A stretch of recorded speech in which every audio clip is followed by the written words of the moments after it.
So to quickly summarize what Terry said, so the recording doesn't start somewhere in the middle of with some nonsense. There was a statement about how in the history of the early church, people were largely illiterate, so they couldn't read the Bible, and yet they understood it. So therefore, it was understood simply, and so you don't need to be a scholar, or you don't need to be a profound, thinker. You just need to draw some simple conclusions or a very simple understanding. So I was saying that pre-literate peoples are much better hearers, and we're not good hearers. And then the experience is very different. I mean, the sad thing that has often come with our being literate and even being educated is that we've lost the ability to imagine. And so we see it with, I mean, this very contention, that this person was arguing about, that it's very simple, it's extremely literal, and everybody can get it, they hear it and they understand. But the problem is that pre-literate people don't necessarily understand literally.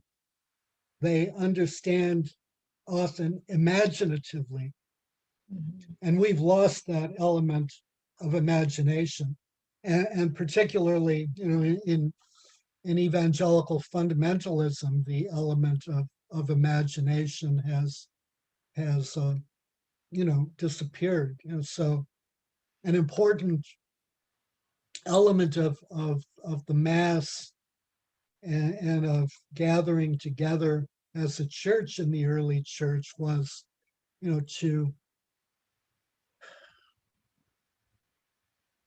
reverently appreciate the glory of God, which is incomprehensible. So the question, is how do you comprehend the incomprehensible God? As literate people, we don't generally, come to comprehend the incomprehensible God. God is our best bud. We know all about God. In fact, a powerful case could be made that God should resign and we should replace him because we can do a whole lot better job than he does. So the incomprehensible God really goes out the window. That's not contemplating the incomprehensible God is certainly not a big part of evangelical Christianity. And, it often isn't even a part of Catholicism, although there it has a much firmer basis. So, the argument has an element of truth and very many elements of untruth. For St. Vincent, you were saying, Terry, that you had started reading him and really liked him. The big question, did anyone else start reading St. Vincent? I read it. Oh, and a couple good. of other articles too. Uh-huh. Oh, good. So the big question is, what does St. Vincent have to do with history? With what? With history, because he's really talking about theology and doctrine. And then an even better question is, why are we studying history? Or why are we focusing on history this week? Well, the thing that stood out to me is that history is repeating itself. He's talking about heresy in the church, but you can also look at what's going on with QAnon and all that, and all these fantastic tales that are being told about what really isn't going on in our nation. And it kind of struck me throughout that it just sounded, when he was describing the different heresies and all that, and the things that people were saying, it's like, yeah, we're going through that now. The misinformation that's being passed on, and people are quick to pick it up. Yeah, yeah, yeah. QAnon is a very Christian phenomenon. It's largely believed by Christians. And unfortunately, surveys show that about 16% of Catholics also believe in QAnon. A basic problem, I mean, in some sense, is that particularly as Americans, we live outside of history. Um, so first of all, probably American history is the most falsified history in the history of the world. Uh, so American history consists largely of, sort of propagandistic lies and feel-good stories. And so as a result, we have no idea of what history is. And so, for example, the people who died at the Alamo were fighting for freedom. Is that true? What were they fighting for?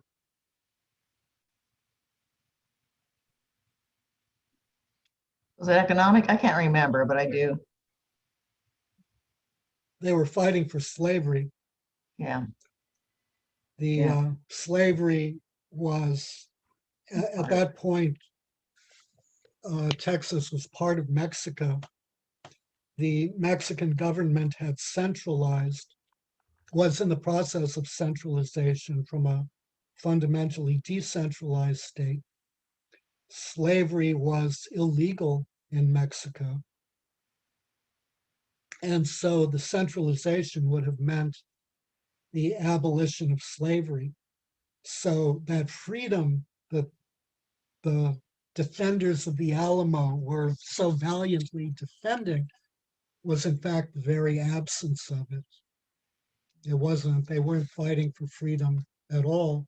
They were fighting for their right to continue to oppress and exploit others.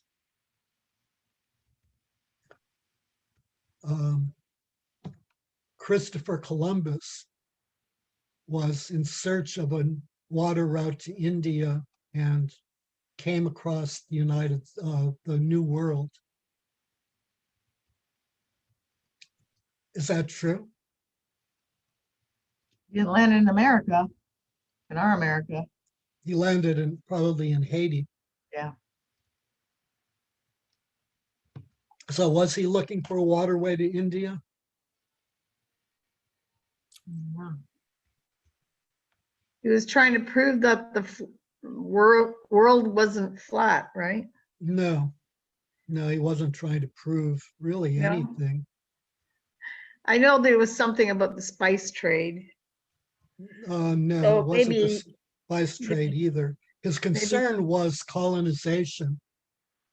He had read Leif Erikson, who had landed in probably Greenland or Newfoundland, had published accounts of his travels, and he'd read them, so he knew that there was a world out there. So he came to colonize. He came to colonize the indigenous inhabitants of the world that presumably Leif Erikson had also found. So this was not, really a journey of discovery. This was a journey of colonization and exploitation.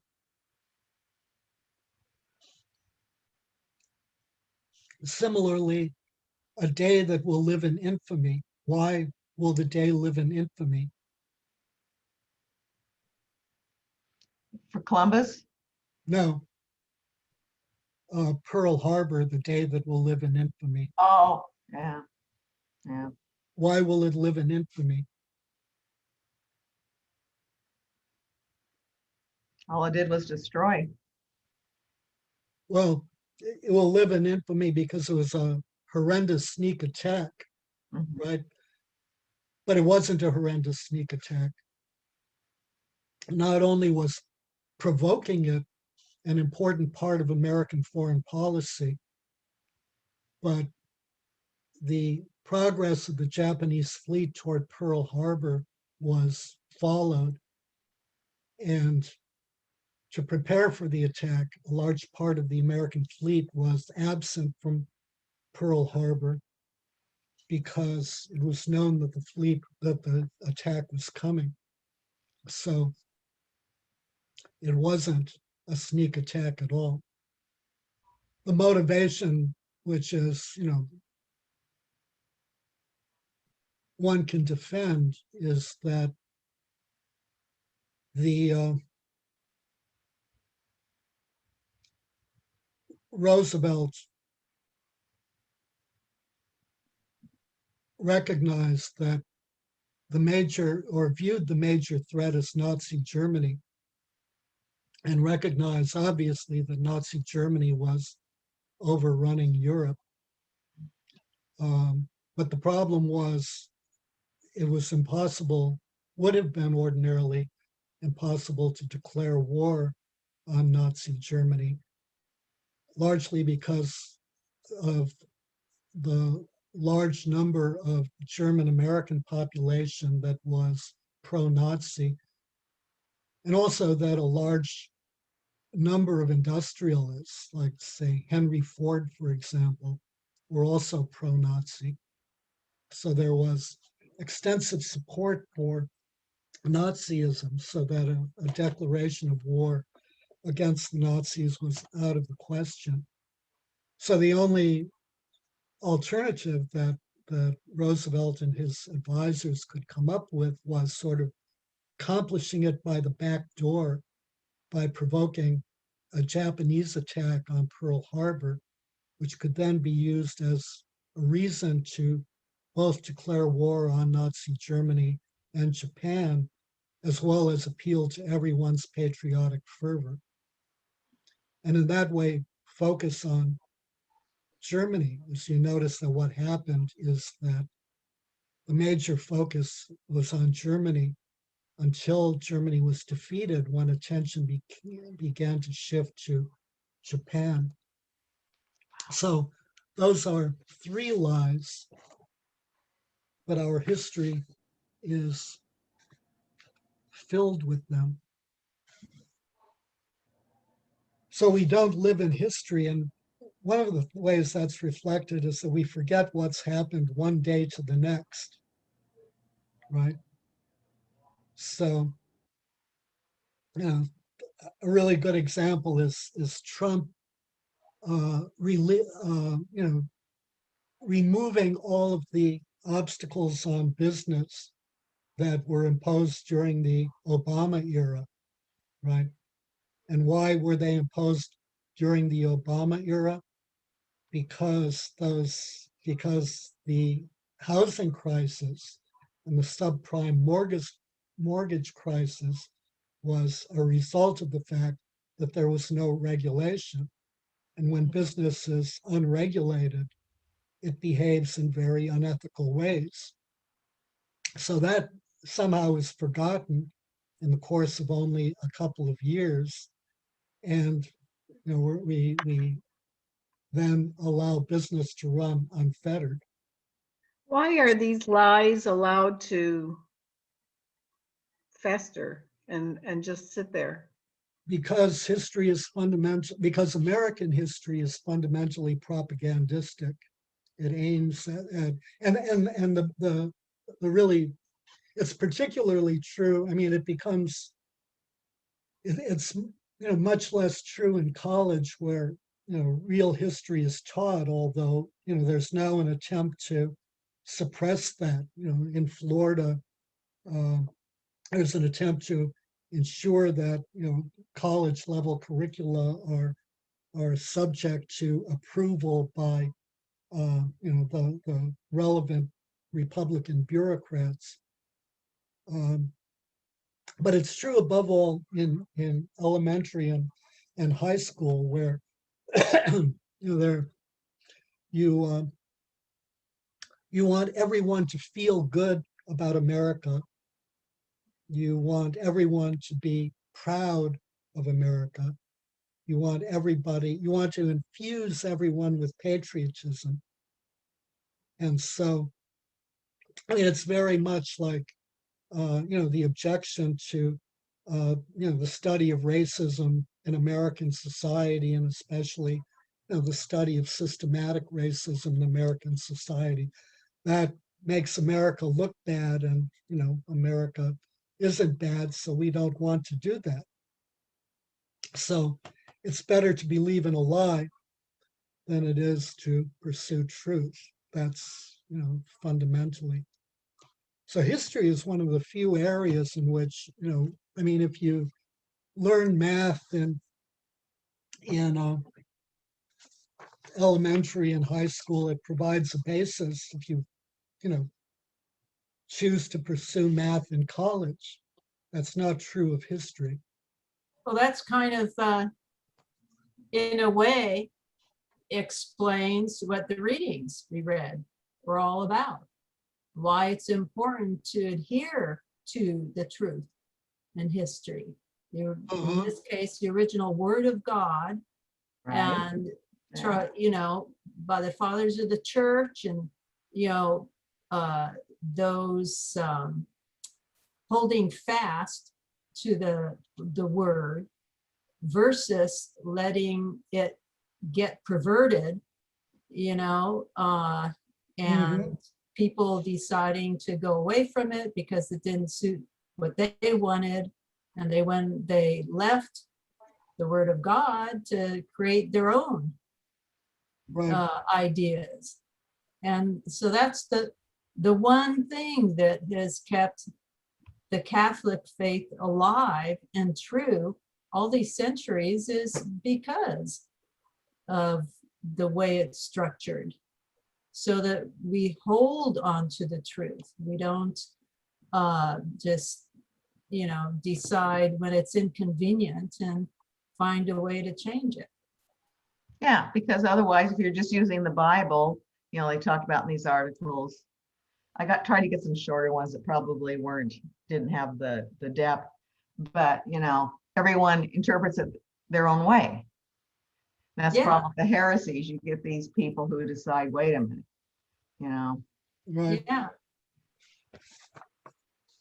It's really gone away from people trying to truly follow what Jesus taught and trying to imitate him, right. rather than turn self-serving and get more and more secular. Yeah. Yeah. Another important contributor here, which is really important in American culture, is individualism. And we've talked about how particularly evangelical fundamentalism, and also to a lesser degree Protestantism as a whole, is permeated with individualism. So the focus is on my individual salvation. So when we focus on my individual salvation, it has no relationship to anything else other than me. And so the basic problem is that, in part, we're not really individuals in the way that we think we are. We're part of a people of God, and we're part of a family that has its own history. And so we're connected to that history. We're connected to our families. We don't stand alone.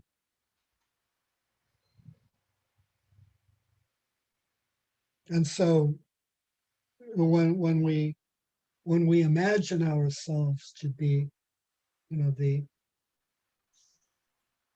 when we imagine that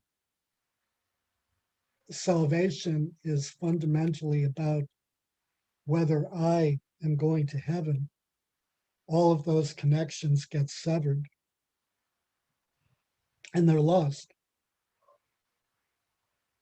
And that's a huge loss. Protestants always live outside of history because they're disconnected to it. But for evangelical fundamentalists, there's this view that there was at some point in the history of the early church a great betrayal, where Christianity was sold down the river by something or somebody. A big problem is that they can't quite identify the something or somebody. Although a big favorite is the acceptance of Christianity by Constantine. Mm. The unfortunate thing, sort of about that argument is that Constantine sided with the heretics. It was really only after a great struggle that the Orthodox Christians won. So the notion that the Constantine marks the great divide is fundamentally flawed, and we can identify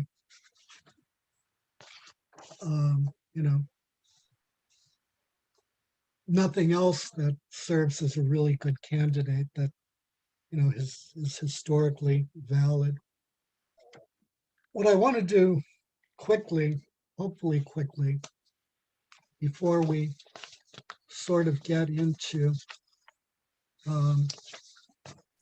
St. Vincent and theology and history, is discuss the implications of losing history. Well, let's take a look at Deuteronomy chapter 24, verse 16. The fathers shall not be put to death for the children, nor shall the children be put to death for the fathers. Every man shall be put to death for his own sin. Similarly, Ezekiel 18, verse 19. Yet you say, why should not the son suffer for the iniquity of the father? When the son has done what is lawful and right, and has been careful to observe all my statutes, he shall surely live. The soul that sins shall die. The son shall not suffer for the iniquity of the father, nor the father suffer for the iniquity of the son. The righteousness of the righteous shall be upon himself, and the wickedness of the wicked shall be upon himself. Now let's go to Exodus, and this time I'm sure about the X. Chapter 20, verse 5. We can start at verse 4.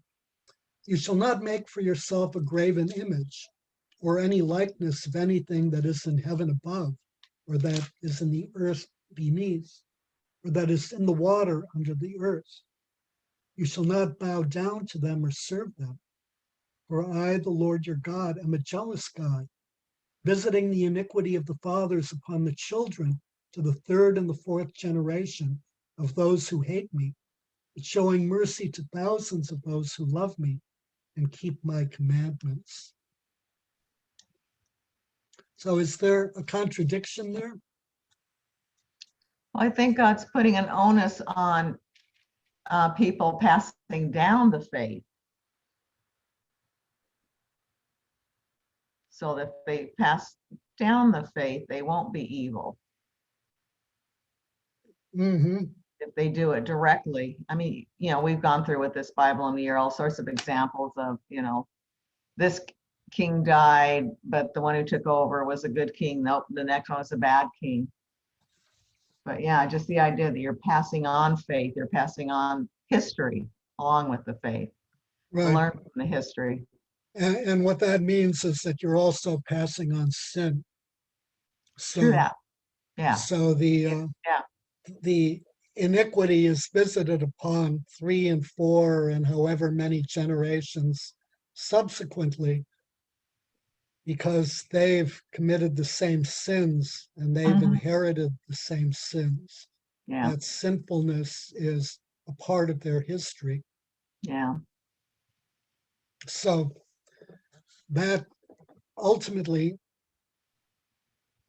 makes a really major statement about the importance of history, the Mhm. importance of understanding history, and the importance of understanding sinfulness in history.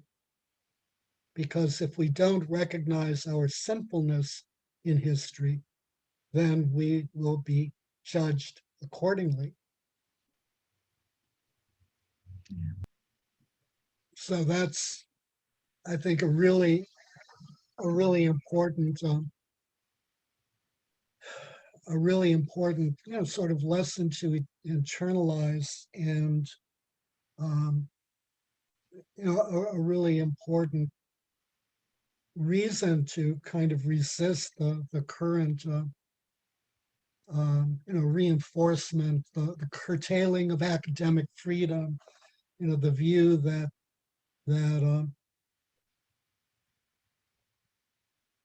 critical studies of history, critical studies of race, that those things should not be allowed because they're negative, they convey the wrong image. Um, and then again, I mean, a lot of this initiative also comes from Christians. Evangelical Christians, are typically very opposed to uh, academic freedom and to quality higher education. They have a network of Bible schools that are um,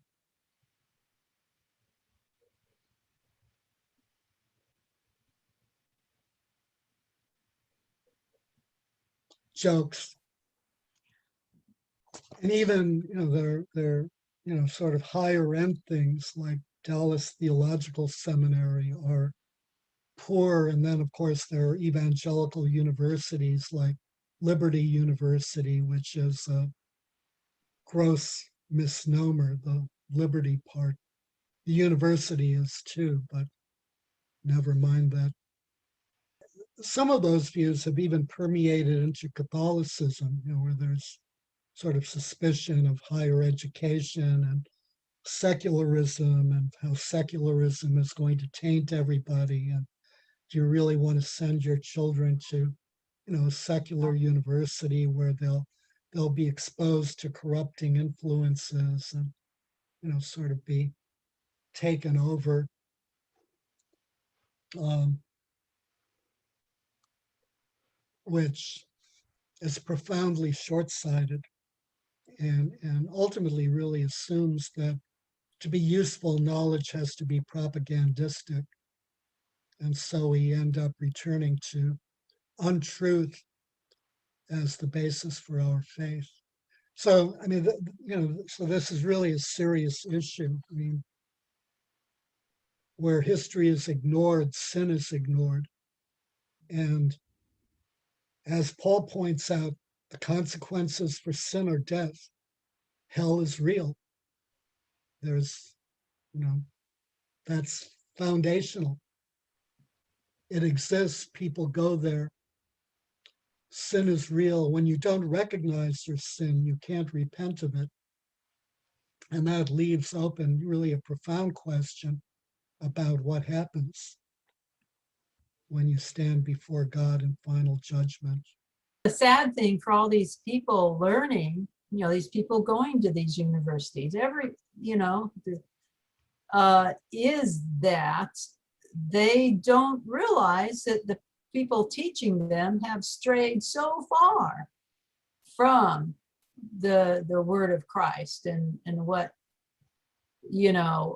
they're supposed to be teaching. And so these people think they're immersed into a Christianity that is just all truth. And they, I mean, don't they ever wonder why Catholicism has lasted since the time of Jesus? With his teachings, there's usually a reason when something is able to stand strong. The problem is, when you live outside of history, it doesn't matter.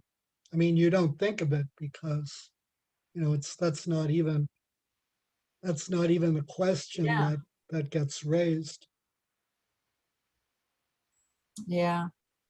There are some, evangelicals who are interested in church history, and there's recently even been a revival of interest. And there's one really, I forget who wrote it. There is one. I haven't really kept up with, sort of the current literature, but about a decade ago, there was one really interesting book. It was written by an evangelical historian. I think it was called something like "Who Are the Real Heretics?" Mhm. And so, he reviewed the fundamental beliefs of evangelical Christianity, and especially of evangelical fundamentalism, and contrasted them with the historic teaching of the church to show that in all respects, the evangelical belief was based on heresy, which was it was a neat book. And the author's evangelistic. Yeah. Wow. With all of that, then the question is, what is history? That's also a problem, that we don't really particularly understand what history is. So what is history? A recording of events. But it doesn't necessarily mean it's factual and true. Yeah, an interpretation of Depends on events. who writes them. Yeah, What did you say, Diana? an interpretation of events, to piggyback on Terry's. Yeah, history is an interpretation of events. History is actually an analysis of the process of change. So one of the myths that has been impressed on us about history is that it really is a series of events.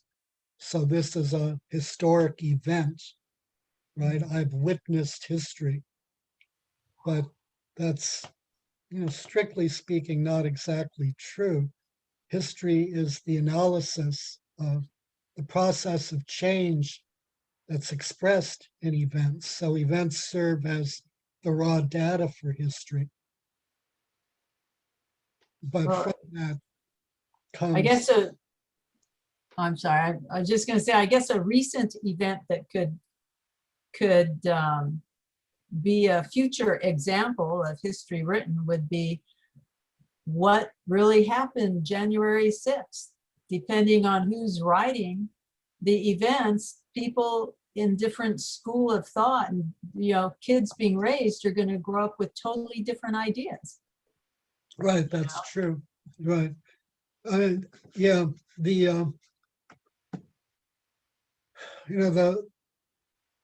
that's an interesting kind of observation. The general rule is that the victors write history, right? But in American history, we have one really major exception. Does anyone know what it is? When have the losers written history? Well, for a long time, I think the event at Pearl Harbor was one. But Yeah, although, I mean, not strictly speaking, the losers didn't write it. It was simply falsified. But we have a really dramatic example of losers writing history that still profoundly affects America today. Thanksgiving, first Thanksgiving. We can start No, back then. that's just falsification too. Yeah. This isn't, I mean, this is falsification, but it's falsification by the losers rather than the victors. well, the Civil War. The Civil War, Yeah. right? Southern historians predominantly wrote the history of the Civil War, Yeah. Wow. and it's reflected today in our fine Southern monuments, in the respect that we show to traitors, to people who betrayed America, to people who sought to destroy America in order to preserve slavery and the oppression of other human beings. And so that was made good, and people who were fundamentally devoid of morality,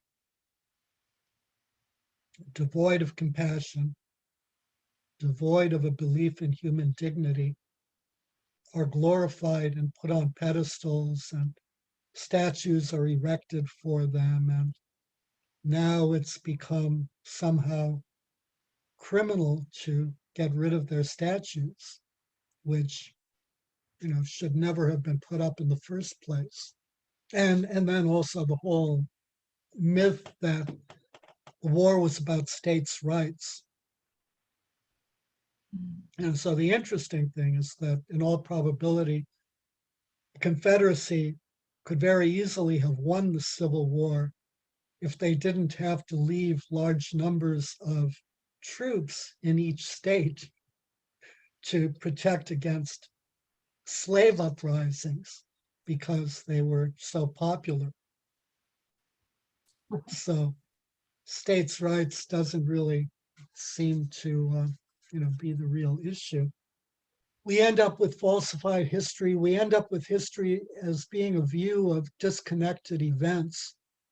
And it's often the case that we carry that into our understanding of the faith and understanding of theology to the extent that we understand theology. So we read the Bible, and we especially read the Gospels as a collection of stories, right? There's this story, Jesus feeds the 5,000. What does that mean? It means that Jesus has supernaturally, multiplied bread. He must be God. Isn't that wonderful? But is that the point? Matthew reports that the veil of the temple is torn. And the most common conclusion is it shows that Jesus was God. But Matthew showed that in chapter 1, verse 1. So we're now in chapter 27, and is he just repeating the same stuff? Are we still unclear about that? That we need this kind of spoon feeding, and so I mean that's a real problem. We tend to see the Bible, we tend to see the gospel as these disconnected pieces, when in fact they're not disconnected at all. Right. There are very few disconnections. So history is the analysis, and admittedly there are many historians who would disagree with my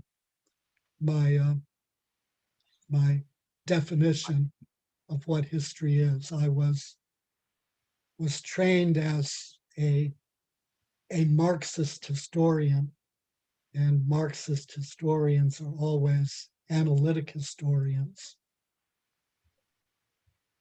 So that's where my definition comes from.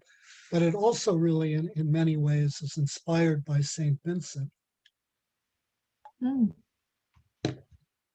So you simply move from the realm of theology to the realm of history. They're not all that much different. So St. Vincent has really two major principles in his to assess whether whether theology is consistent with the teachings of the early church. So the three guarantees of orthodoxy are universality. It has to be believed everywhere. Antiquity. It has to be believed by the church of old. And unanimous consent, that it has to be agreed by all. So that tends to present the faith as static.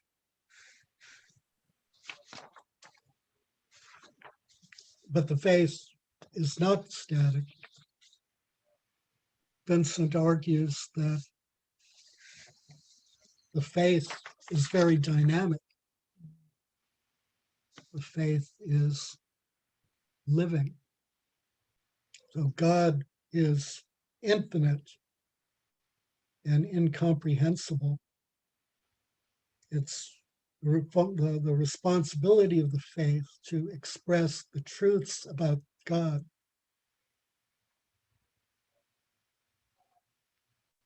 We deepen our understanding of God over time. If we understand God in the same way always, then our faith is stagnant and dead. We grow in knowledge. We grow in knowledge of Scripture. We grow in knowledge of our own tradition. We grow in knowledge of history. So the faith is dynamic and not static. So his argument is that progress must be growth, not alteration. Yeah.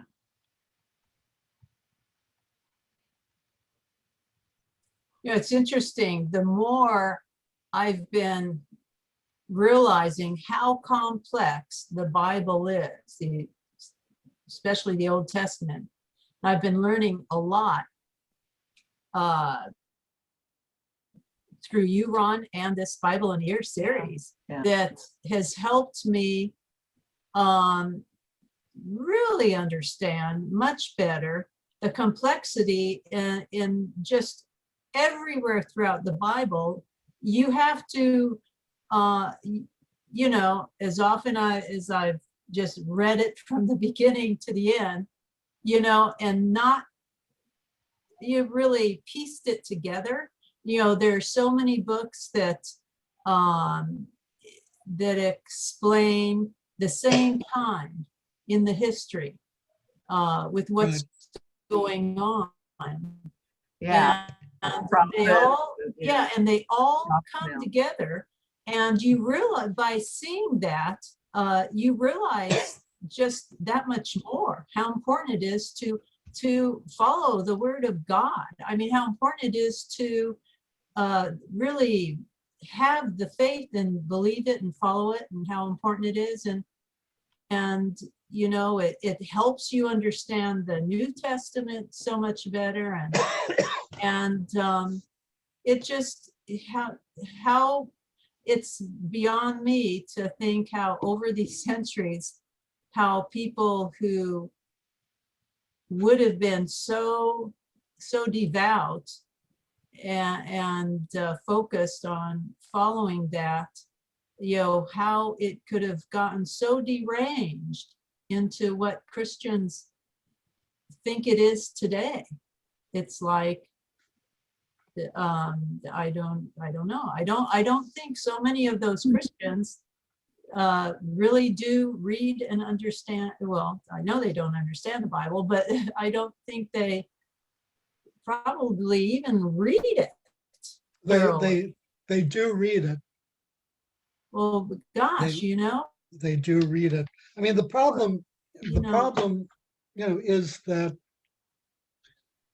I mean, there are a number of problems. I mean, the first is reading.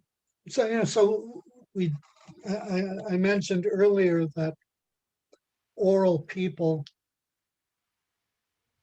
brought imagination to their hearing.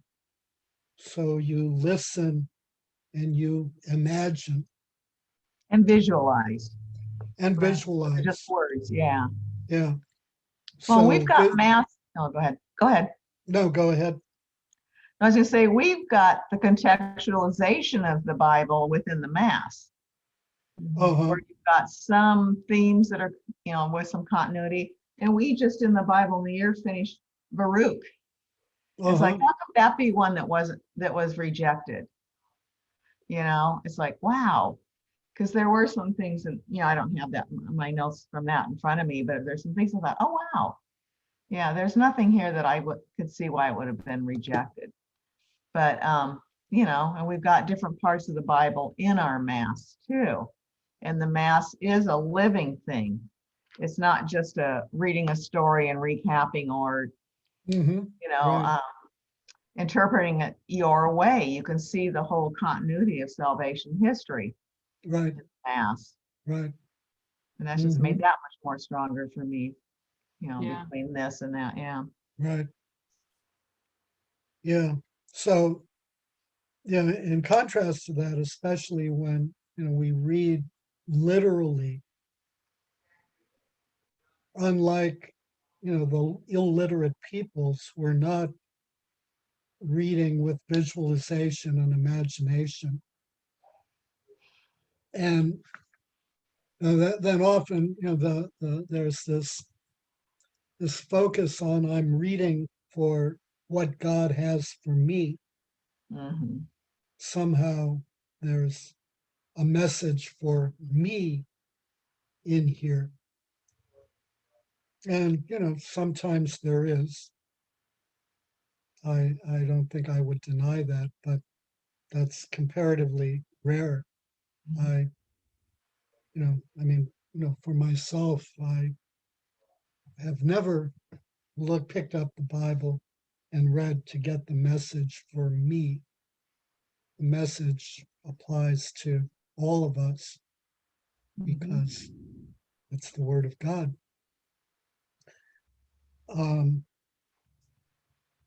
And then we have,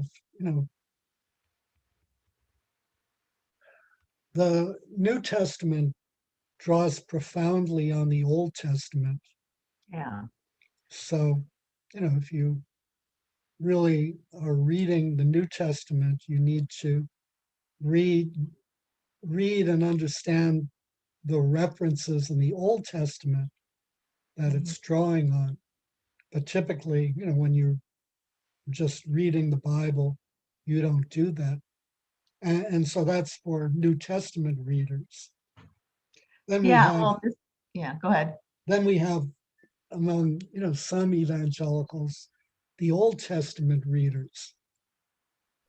And, the problem with the Old Testament readers is that they're stuck in the Old Testament. So the New Testament is, not that interesting a document. It's, really large parts of the Mosaic law that are, important.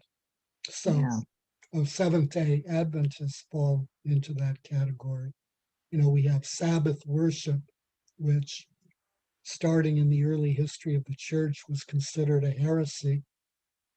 We have in a modified way, adherence to, the Mosaic food dietary laws. We have sort of all of this Old Testament stuff. that, is not consistent with the history and the theology of the early church. So, so it's like the New Testament is minimized. Here we have the Old Testament, and then that is understood literally too. So, either way, there's no imagination anywhere. So, I mean, fundamentally, a really critical question in, worship is, what do we think about? How do we relate to? And how do we regard the incomprehensible God? How do we stand in the face of the divine, which is incomprehensible? That's in some ways unknowable and unreachable. It's easier for a child's faith to be able to I can't think of how to describe it, but to accept it and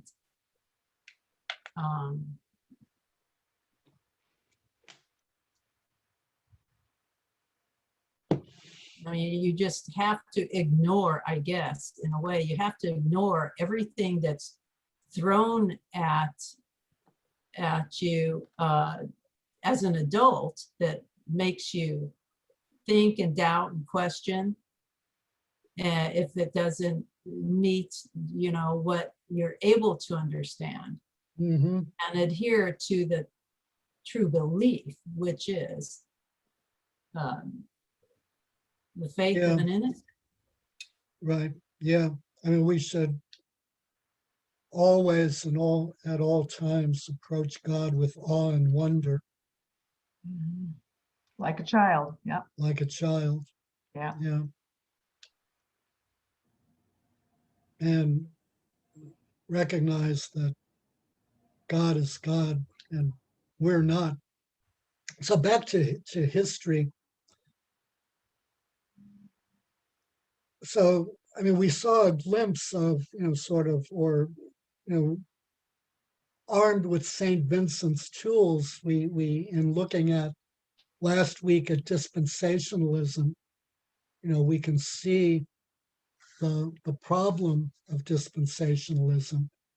So applying St. Vincent's, theological dogmas to history, we should have two periods. We should have the Old Covenant. The Old Covenant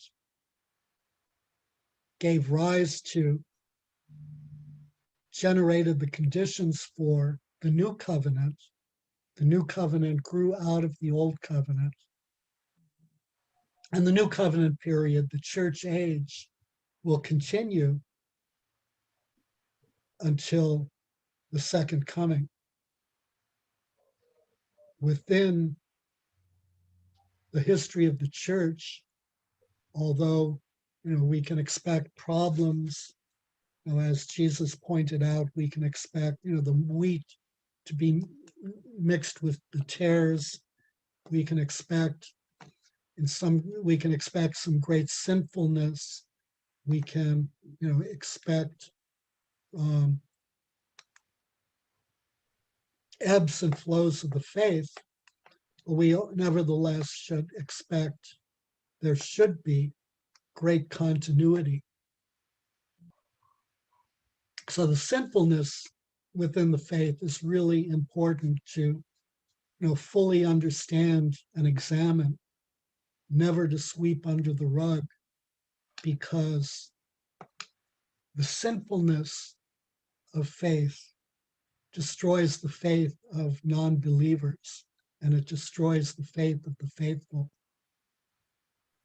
So, we're called as a church as a whole and individually to imitate Christ. Where we fail to do that, and particularly when we sin, we typically tend to imitate the evil one. And when we do that, obviously, we're providing an image of Satan and calling it Christ and calling it God. So the people we drive away, their sin, their sinfulness in rejecting God is our sinfulness in causing them to reject God. So that's an important, reason to look at very objectively and carefully at sin in the church. That said, we see throughout church history an enormous continuity, through good pope, through bad pope, Catholic theology, and also Greek Orthodox theology has remained very constant. That's been a constant. The commitment to social teaching and to social activism on the part of the church, both the Greek Orthodox, although to until recently to a lesser degree, although enormously having picked up under Patriarch Bartholomew, and constantly in the history of the Catholic Church, an enormous commitment to Catholic social teaching, to social activism, to activity within society, to aid to the poor, to aid to the sick, an entire network of Catholic hospitals. The university system can trace its origin to the reforms of Pope St. Gregory the Great, and then especially to the educational system in the Middle Ages. So the university system is really unmodified since, and the university system grew out of the church. The University of Paris was sort of which is now the Sorbonne, was the prime example of a church university. But the university system has basically not changed since the Middle Ages. That's been an enduring contribution of the Catholic Church. The notion, the basic progress that you get your bachelor's, you get your master's degree, then you have an oral defense, then you prepare your dissertation. That comes from the Middle Ages. The notion of tenure, which gives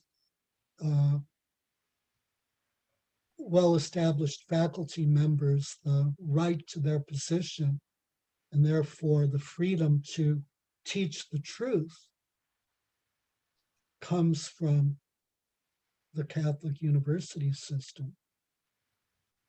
The basic structure was all established in the Catholic university system in the Middle Ages and hasn't changed for the last 600 or 700 years.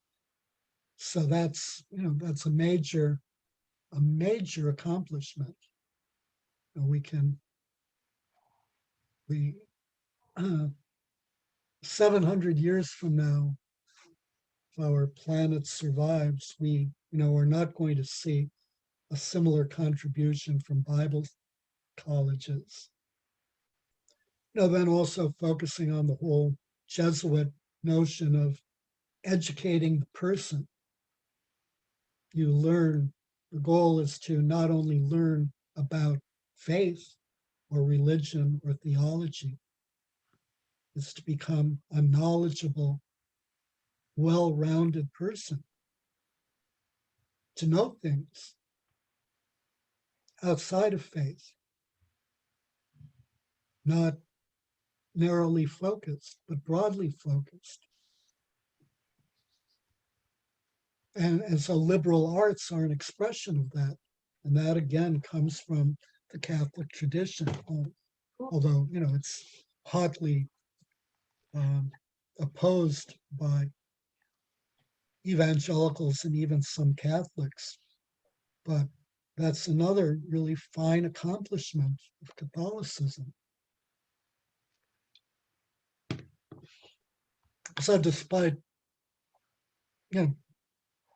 periods of enormous sin and sometimes even persistent sin over long periods, we also have enormous continuity and, a commitment to very real achievements, very fine accomplishments that are really outstanding expressions of the faith. So where we see discontinuity, we know that that is not an expression of the faith. So those 7 dispensations, which are disconnected from one another, are not expressions of the faith, are not a theology that expresses the faith. We can't have discontinuities. We can't have a shifting of the historic scene. So if you read the Book of Mormon, somehow these Israelites are transplanted to the North America, and then begin to spread the religion, and then Jesus comes and visits them on his northern western hemisphere swing, but we have a shifting of the historical scene. Yeah. That's not continuous. That's a discontinuity, and there can be no discontinuities. Discontinuities are a sign of bad history. Is all of this clear? Yeah. Yeah, This is good. This is good. yeah. I mean, I've been thinking too, while you were talking and stuff, it's so much that, we're talking about. It actually just keeps bringing up to me the fear I have, what I see happening throughout the world right now is probably the most dangerous time for Catholicism because of the extreme secularism and shift where people have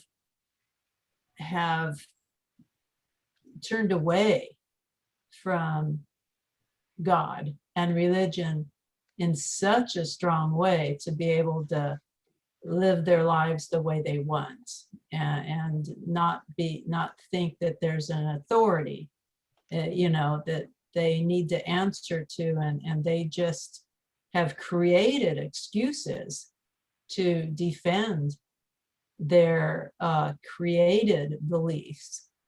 And it's just it's, I don't know, maybe every 500 years people think, no, it now is the worst time ever. But I seriously just think, where is it headed? I have a somewhat different take on secularism and secularization, which doesn't bother me in the least. I don't see that as problematic at all. What I do see as problematic is, so as people of faith, as followers of Christ, it's our responsibility to bring Christ in the world. Where we don't see that happening, that tends to point back at us. Just what are we doing? And so, and here we really have to look more broadly. It's hard for us to know, what the state of things is outside of the United States.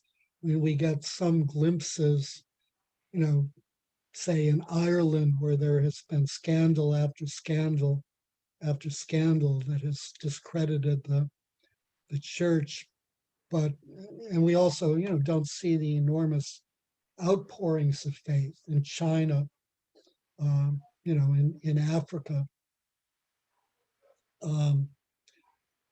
And so, we tend to have a focus on here, and here I would, argue that the problem is not with, secular culture, not that secular culture is in any way good, but I mean, it has some strengths.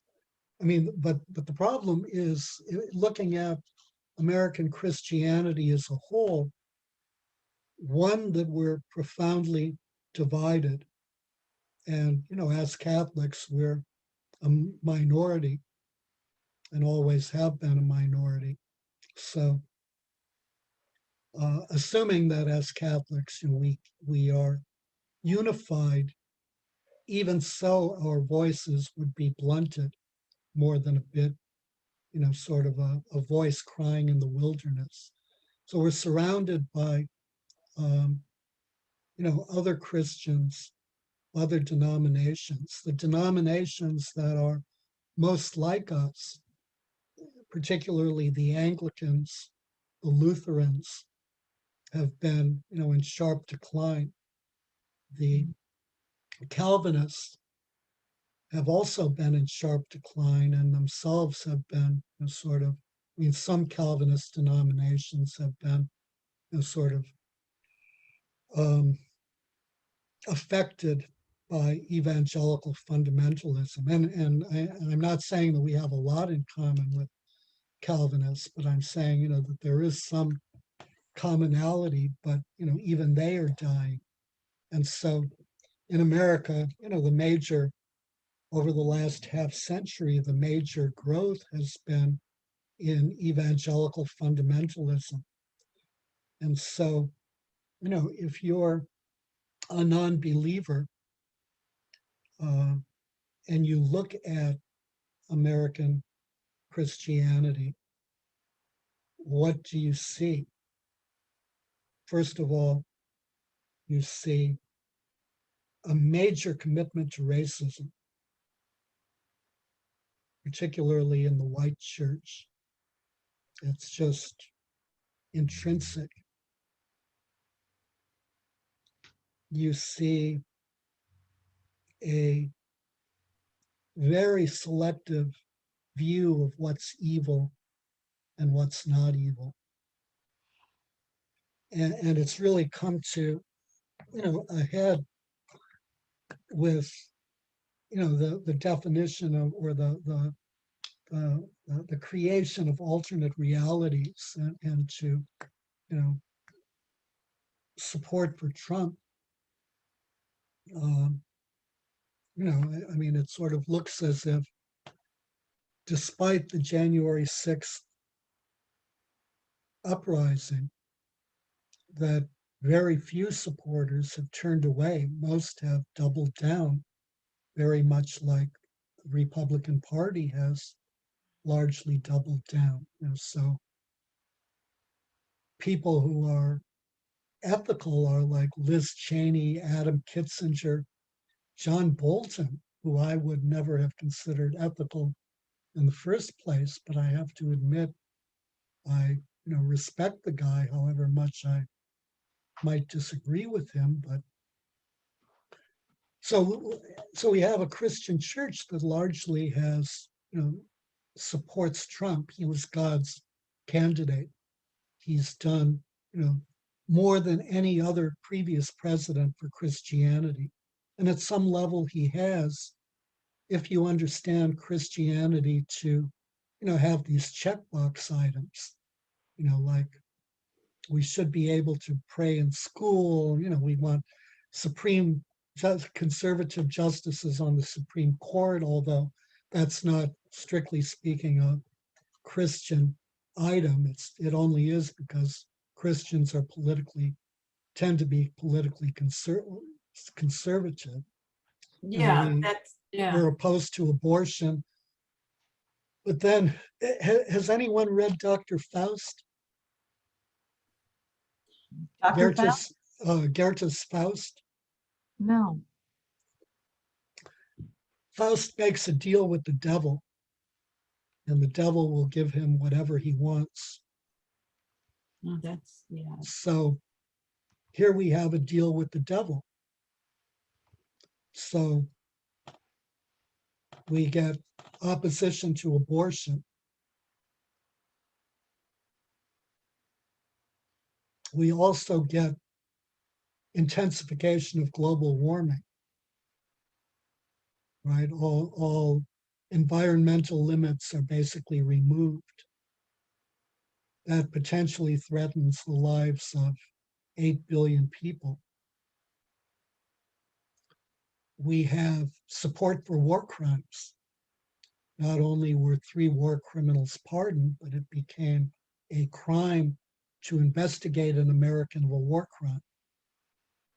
So, support for war crimes. Curtailment of food stamps and an attack on the poor. The pandemic was allowed to spin very quickly out of control. We have over 600,000 dead. The number with a leader who cared about human life, the number of deaths would probably have been in the neighborhood of 250,000 or so. But if we look at every point of the agenda, it's almost all anti-life. Mm. The support for racism, and Trump is a diehard racist. The support for ethnocentrism, the comment about S-hole countries. I want people from good countries, not S-hole countries. Mhm. What are S-hole countries? They're countries that have people of color. The extreme nationalism, the love of dictators, the emphasis, the de-emphasis, the attack on basic constitutional liberties, aside from our so-called Second Amendment rights, which is to say, aside from the right to kill. So, within that context, when we look at Christianity, we see a culture of death. We see a large number of hypocrites. We see a denial of science. We see a denial of education and the value of education. We see enormous hypocrisy. We see self-servingness. So within that context, to who in their right mind doesn't reject not Catholicism, Christianity? Mm.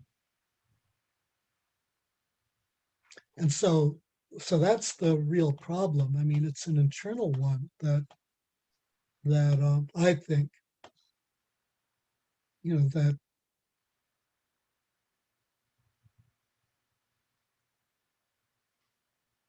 we need to, very self-consciously and very deliberately imitate Christ. And it starts with us. It starts with our parish. It starts by acting within the church and also opposing all of this nonsense. And then, of course, the problem is that Catholicism is also at this point, profoundly divided. It's very much been, subject to evangelical influences and, sort of to the reigning politics of the Trump era. Well, that's what's scary is so many people, a majority, I feel, of people who feel they're Christians seem to be so unaware of how they've been tempted and turned to forget really, what Christian faith is supposed to be all about, and they've turned it into something that's secular. It's all about whatever can feed them and what they want, and they can twist things. They have been twisting things to try to put a Christian take on a lot of things, and sadly they're getting followers because too many people are wanting that, to not feel there is a need to follow Jesus and be true Christians. It's easier and more beneficial to their selfish wants in their lives to be able to join the band, with others who have grown this huge number of people that are giving the term Christian a totally different meaning. Uh-huh.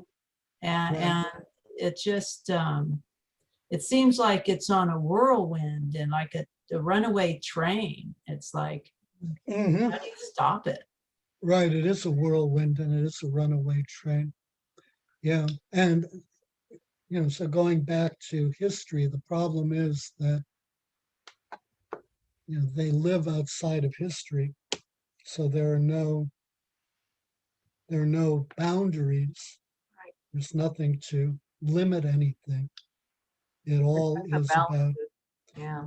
about my individual salvation, and all is about and so very much related to that. I mean, so many of the items in the political agenda are really these checkbox items. One of the casualties of the Reformation was the notion of sacrifice. And so Luther hotly opposed the notion that the Mass was a sacrifice.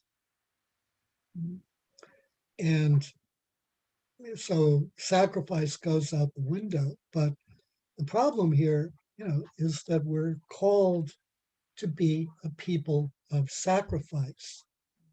It's not about, I believe this stuff. It's kind of like, who cares what you believe? Believe, whatever you want to believe. Beliefs are irrelevant. They're indifferent. They don't matter. What are you going to do? And the problem is, nobody believes in sacrifice.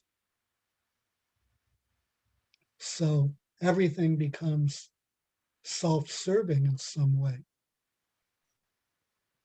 Nobody wants a sacrifice. So it's a checkbox item. What good does that do? That's pointless. That's stupid. In fact, I'd go further. That's sinful.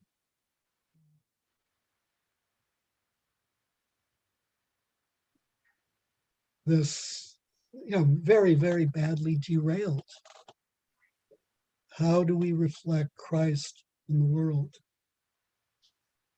I mean, that's really the important question. And admittedly, we all falter and fail and do it badly at times, but that's really the goal.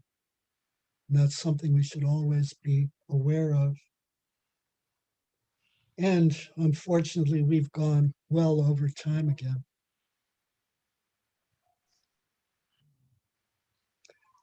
Time flies when you're having fun. Yeah, when you're learning. Yep, yep.